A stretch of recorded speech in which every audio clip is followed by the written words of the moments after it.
రాబందుల రాజ్యంలో రాకాసుల పాలనలో ఎలా ఎలా ఎలా బతకగలవమ్మా? ఎందుకు ఈ పాట వాడుతున్నా అనుకుంటున్నారా?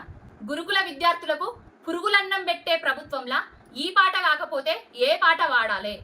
మార్పు అన్నాడు, ఇందిరమ్మ రాజ్యం అన్నాడు, ప్రజా పాలన అన్నాడు, మసిపూసి మారేడు కాయ చేసి అలవి కాని హామీలిచ్చి గద్దెనెక్కి కూసున్నాడు. గురుకుల విద్యార్థులు 2 కిలోమీటర్ల మేర ధర్నాలు చేసినా, రాస్తా రోకోలు చేసినా, అయ్యా మాకు పురుగులన్నం పెడుతున్నారు, బాత్రూంలు మాతోటి గడిగిస్తున్నారు, మాకు ఎలాంటి సదుపాయాలు లేవు ఈ గురుకుల హాస్టళ్లల్లా అని గోడు వెళ్ళబోసినా కూడా వాళ్ళ గోడు మీకు వినిపిస్తలేదాయే?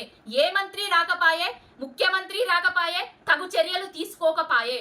మానవతా దృక్పథంతో బాపు కేసీఆర్ గారు వాళ్ళ ఇంట్లో వాళ్ళ మనవలు మనవరాన్లు ఏ విధంగా అయితే సన్నబువ్వ తింటారో ఆ పిల్లలు కూడా రేపు రాబోయే భావితరాలు కూడా బాగుండాలి, బలిష్టంగా ఉండాలని మినుని మార్చి సన్నబియ్య అన్నం పెట్టి గురుకులాలను పక్క రాష్ట్రాలు కూడా ఆదర్శంగా తీర్చిదిద్దే విధంగా చేసిండు కేసీఆర్. ఈ గుంపు మేస్త్రి వచ్చి బీసీ బడుగు బలహీన వర్గాల మీద కక్ష సాధింపు చర్యలు తీసుకొని వాళ్ళు చదువుకోవాలనుకుంటాండా, మరి చదువుకోవద్దనుకుంటాండా? బీసీలు ఉన్నత స్థానంలో ఉండు ఇష్టం లేక ఈ విధంగా చేస్తున్నాడా? అసలు గురుకులాలను మూసేసే కుట్ర చేస్తున్నాడా? అసలు ఎందుకు ఈ ప్రభుత్వం మొద్దు నిద్ర పోతుంది? హరీష్ అన్న ఈ రోజు పోయి, సబితక్క పోయి వాళ్ళను పరామర్శించి వాళ్ళ క్షేమ సమాచారాలు తెలుసుకున్నా కూడా ఇప్పటి వరకు కూడా ఏ మంత్రి గాని ఏ అధికారి గాని ఎవరు గాని అక్కడికి పోయి వాళ్ళతోని మాట్లాడిన దాఖలాలు లేవు. ఎక్కడికి పోయింది రాష్ట్ర ప్రభుత్వం అంతా? ఎక్కడికి పోయింది రాష్ట్ర పాలన? అసలు ఎక్కడికి పోయింది? గాడి తప్పిందా? మాకు కావాల్సింది హైడ్రాలు కాదు, మాకు కావాల్సింది బుల్డోజర్లు కాదు, మాకు కావాల్సింది విద్యార్థులకు సన్నబువ్వం అన్నం.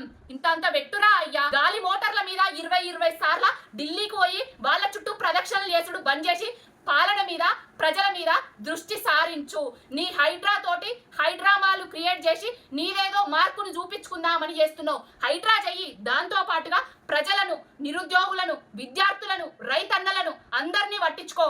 ఒక్కటే డైవర్షన్ పాలిటిక్స్ మీద నీ నాటకాలు సాగితే ప్రజలు నీకు తొందరలోనే బుద్ధి చెప్పే కాలం వస్తుంది. ఇప్పటికే ఈ 9 నెలల పాలనలో ఎవరురా సంతోషంగా ఉన్నది? ఎవరు ఏడవకుండా ఉన్నది? రైతులకు నీళ్ళు ఇయ్యక, కరెంట్ ఇయ్యక, రైతు బంధు ఇయ్యక, రైతు బీమా ఇయ్యక, రైతు భరోసా ఇయ్యక, అసలు సకాలంలో ఎరువులు ఇయ్యక వాళ్ళని నేర్పిస్తున్నావు. నిరుద్యోగులను ఉద్యోగాలు ఇయ్యక రోడ్ల మీద పెట్టి ధర్నాలు చేసి రాస్తా రోకాలు చేసే విధంగా వాళ్ళని చేసినావు. మహిళలకు ఇస్తా అన్న హామీలను గాలి కొదిలేసినావు. చివరకు చిన్న పిల్లలను కూడా రోడ్ల మీదకి తీసుకొచ్చి గొడగొడ ఏడ్చే పరిస్థితి తీసుకొచ్చినావు. నేను ఒక తల్లిగా నాకిద్దరు పిల్లలున్నారు, వాళ్ళ ఏడుపు చూడంగానే చెలించిపోయినా. నీకెందుకు చెల్లడం వస్తలేదు? నీ పిల్లలు లేరా? వాళ్ళ గోస వాళ్ళ ఉసురు నీకు కలగదా?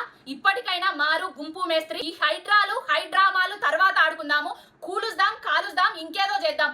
వినాశనాన్ని సృష్టించకు తెలంగాణలో, విధ్వంసకరమైన వాతావరణాన్ని తీసుకురాకు తెలంగాణలో.